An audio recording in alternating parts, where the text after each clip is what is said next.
النهاردة هنغوص في قصة واحدة من أجمل وجوه السينما المصرية، ويمكن أكترها غموض في نفس الوقت. فنانة اتعرفت بقطة السينما وصاحبة أجمل عيون، زبيدة ثروت. امم المصادر اللي معانا بترسم صورة لحياة مليانة تناقضات، يعني شهرة صاروخية مبنية على جمال استثنائي، وبعدها قرار صادم بالابتعاد الكامل عن الأضواء وهي في قمة نجاحها. بالظبط. فمهمتنا النهاردة إننا نفهم سر الجاذبية دي ونحاول نحل لغز قرارها بالانسحاب. إيه اللي يخلي نجمة تختار إنها تطفي النور على نفسها بإرادتها؟ والفكرة دي هي اللي بتخلي قصتها مختلفة فعلا. هي مش مجرد سيرة ذاتية الفنانة وخلاص. لا طبعا. لا، قصتها بتفتح نقاش أعمق عن مفهوم النجومية نفسه في عصرها الخمسينات والستينات وتكلفة الشهرة دي. المصادر بتوضح إنها ما كانتش مجرد وجه جميل على الشاشة، لا. كانت حالة كاملة من الرقي والهدوء اللي الجمهور ارتبط بيها بشكل عميق جدا. خلينا نبدأ من الأول ونشوف إزاي الشخصية دي اتكونت أصلا. طيب، اللي لفت نظري في البداية هو إنها جاية من خلفية بعيدة تماما عن الفن. اتولدت في الإسكندرية سنة 1940 لأسرة ميسورة، ووالدها كان ضابط في البحرية. امم يعني بنتكلم عن بيئة محافظة ومنضبطة. ده يخلي الواحد يتساءل إزاي بنت بالنشأة دي بتوصل فجأة لقلب عالم الأضواء الصاخب. ودي نقطة مهمة جدا في شخصيتها. النشأة المستقرة والمنضبطة دي غالبا هي اللي زرعت جواها قيم مختلفة شوية عن اللي كانت سائدة في الوسط الفني وقتها. ممكن جدا. النص اللي معانا بيشير إلى إنها تلقت تعليم مميز، وده معناه إن كان في تركيز على تكوينها الفكري والشخصي قبل أي حاجة تانية. البيئة دي خلت لها إطار مرجعي، خلاها يمكن تشوف الشهرة كوسيلة مش كغاية، وده هنشوف تأثيره الواضح قوي بعدين. بالظبط. والنقلة بقى اللي غيرت كل حاجة في حياتها كانت شبه قصة خيالية.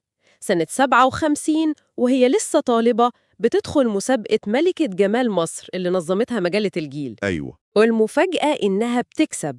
المصدر بيوصف اللحظة دي بإنها كانت الباب الملكي لدخولها عالم الفن. أنا بحاول أتخيل إحساس بنت مراهقة فجأة بيتقال لها إنها رسمياً أجمل بنت في بلدها. ده ضغط رهيب. ضغط وتتويج في نفس الوقت. اللي يشد الانتباه هنا هو طريقة دخولها للمجال. هي ما دخلتش من باب معهد تمثيل أو ورشة إعداد ممثل، ولا حتى بأدوار صغيرة. لا، مدخل كان مختلف. المدخل كان اعتراف جماهيري بجمالها أولاً. ده أسس لصورتها كأيقونة جمال قبل حتى ما الجمهور يختبر قدراتها كممثلة، وبالتالي اللقب ده فضل ملازم ليها. والجمال بقى هو السمة الأساسية اللي بتتقيم بيها. بالظبط. الجمهور حب شكلها قبل ما يحب تمثيلها. وده يخلينا نسأل، هل ده كان ميزة ولا عبء؟ يعني هل كونها أيقونة جمال من اليوم الأول حصرها في أدوار معينة؟ سؤال ممتاز. في البداية كان ميزة ساحقة طبعاً، لأنه كان تذكرة دخول سريعة جداً لعالم النجومية، لكن مع الوقت ممكن جداً يكون اتحول لعبء. إزاي؟ لما الجمهور والمخرجين بيشوفوكي من خلال فلتر واحد اللي هو الجمال، بيبقى صعب تكسري الصورة دي وتقدمي أدوار مركبة أو مختلفة. هي بقت محبوسة جوه صورة البنت الجميلة الرقيقة. وده يوصلنا بشكل منطقي جدا لمرحلة صعودها السينمائي. النص بيحدد انطلاقتها الحقيقية مع عبد الحليم حافظ في فيلم دليلة سنة 56، امم وبيقول إنها نجحت بسرعة في لفت الأنظار، خصوصاً لأن ملامحها كانت مختلفة عن نجمات جيلها. عايزة أقف عند كلمة مختلفة دي. مختلفة إزاي عن فاتن حمامة أو شادية أو ويند رستم في الوقت ده؟ كلمة مختلفة هنا جوهرية. بصي، في الفترة دي كان في نماذج جمال واضحة. في الجمال المصري الأصيل زي شادية، والجمال الأرستقراطي الهادي زي فاتن حمامة، والجمال الصارخ المليان أنوثة زي هند رستم. صح. زبيدة ثروت قدمت حاجة جديدة على الشاشة، جمال ملائكي، في براءة أوروبية وعيون ملونة ساحرة، لكن في نفس الوقت في هدوء شرقي. كانت مزيج فريد. ملامحها ما كانتش حادة، كانت ناعمة جدا، وده خلاها الاختيار المثالي لأدوار البنت الرومانسية الحالمة اللي الجمهور بيتعاطف معاها فوراً. وكأنها سدت فراغ معين ما كانش موجود وقتها.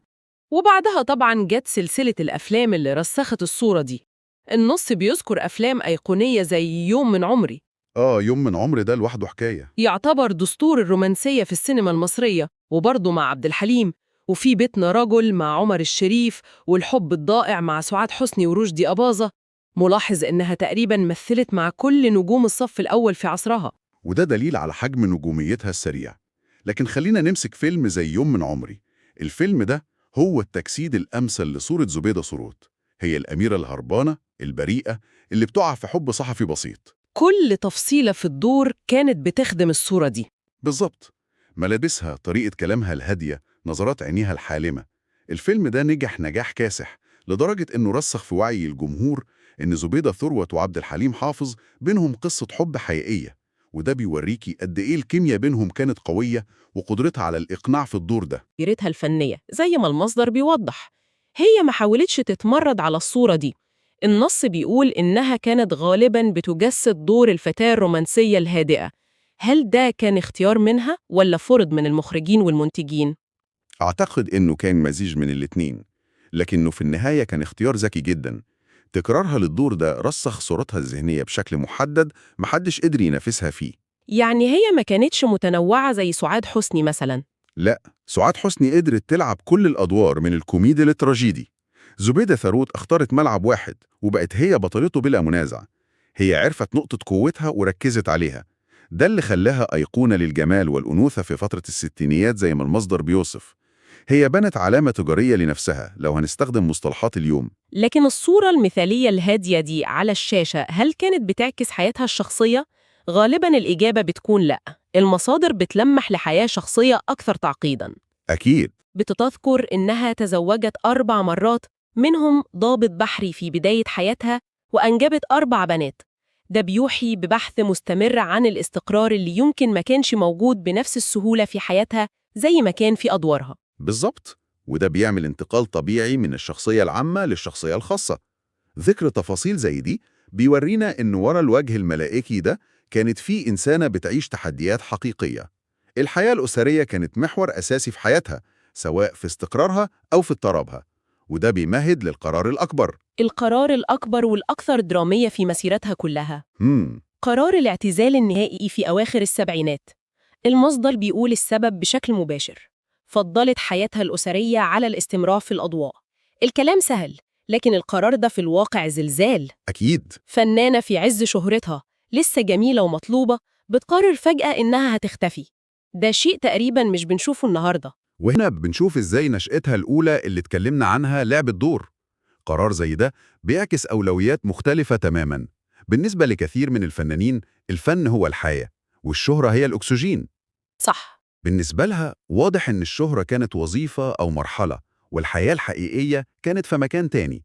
المصدر بيرجح إنها كانت بتبحث عن الاستقرار الأسري اللي كان مستحيل يتحقق مع حياة النجومية الصاخبة بالمطاردات والمعجبين والسفر المستمر. هي وصلت لنقطة اضطرت فيها تختار، واختارت العائلة. ده يخليني أفكر في فنانات تانيين من جيلها. فاتن حمامة مثلاً استمرت في عطائها الفني لحد النهاية تقريباً، وقدمت أدوار بتناسب كل مرحلة عمرية. تمام. هل نقدر نقول إن زبيدة ثروت ما كانتش شايفة لنفسها مستقبل على الشاشة بعد دور الفتاة الرومانسية؟ هل خافت من فكرة إنها تكبر قدام الكاميرا؟ دي نقطة تحليلية ممتازة، والمصدر مش بيجاوب عليها بشكل مباشر، لكن نقدر نستنتج. ممكن جدا يكون ده كان عامل. لما تبني مسيرتك كلها على الجمال والبراءة، بيبقى صعب تتخيل نفسك في أدوار الأم أو الجدة. فعلاً.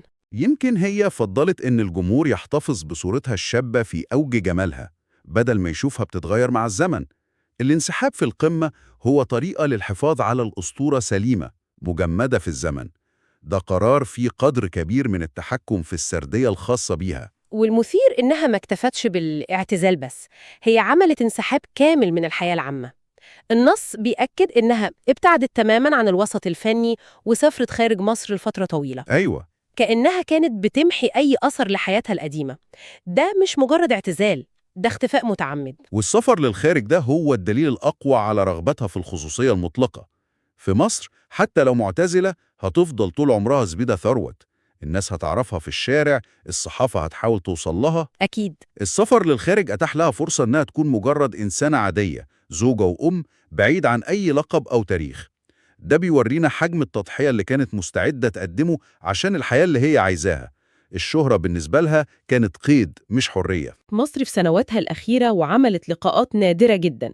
اللقاءات دي كانت صادمة للبعض. صحيح، لأنها كشفت عن جانب إنساني جدا ومؤثر. المصدر بيشير لنقطة بتوجع القلب، وهي إنها في اللقاءات دي كشفت عن ندمها على بعض قرارات حياتها، لكنها مع ذلك فضلت محتفظة بنفس الرقي والهدوء. التفصيلة دي بتضيف طبقة جديدة تماماً للقصة. فجأة القرار اللي كنا بنشوفه قوي وحاسم بنكتشف إنه كان له تمن نفسي كبير. بالظبط. رحلت عن عالمنا في 13 ديسمبر 2016 وسابت وراها الأسئلة دي. فكرة الندم دي بتخلي القصة إنسانية بشكل لا يصدق، بتكسر صورة الأيقونة المثالية وبتورينا الإنسان اللي وراها. هل ندمت على الاعتزال نفسه ولا يمكن على دخول الفن من الأساس؟ أو يمكن على اختيارات شخصية تانية. بالظبط. المصدر بيسيب السؤال مفتوح، وده بيخلينا نفكر. ده بيورينا إن مفيش قرارات سهلة، وإن كل اختيار له تكلفته. إرث زبيدة ثروت في النهاية مش بس أفلامها، لكنه كمان قصتها، قصة الجمال اللي اختار يختفي والهدوء اللي كان بيخبي وراه صراعات داخلية عميقة. إذن في النهاية هي مش مجرد نجمة جميلة اعتزلت، هي حالة بتعبر عن الصراع بين العام والخاص، بين صورة بنصنعها للناس وحقيقة بنعيشها لوحدنا. قدرت تبني أسطورتها في أقل من 20 سنة، وقدرت كمان تنهيها بنفسها لما قررت إن التمن بقى أغلى من الشهرة. وده بيطرح سؤال مهم جدا ممكن نفكر فيه. قصة زي قصة زبيدة ثروت اللي فيها فنانة بتمتلك القدرة على الاختفاء التام والعودة للحياة الخاصة، بتقدم نموذج مختلف تماما عن اللي بنشوفه النهاردة. في عصر السوشيال ميديا، الشهرة بقت بتقتضي حضور دائم ومشاركة مستمرة لكل تفاصيل الحياة. والخصوصية نفسها أصبحت عملة نادرة. تماما. فهل أصلا فنان في 2024 يقدر ياخد قرار زي قرار زبيدة ثروت وينجح في الاختفاء؟ ولا طبيعة الشهرة نفسها اتغيرت لدرجة إن الهروب منها بقى مستحيل؟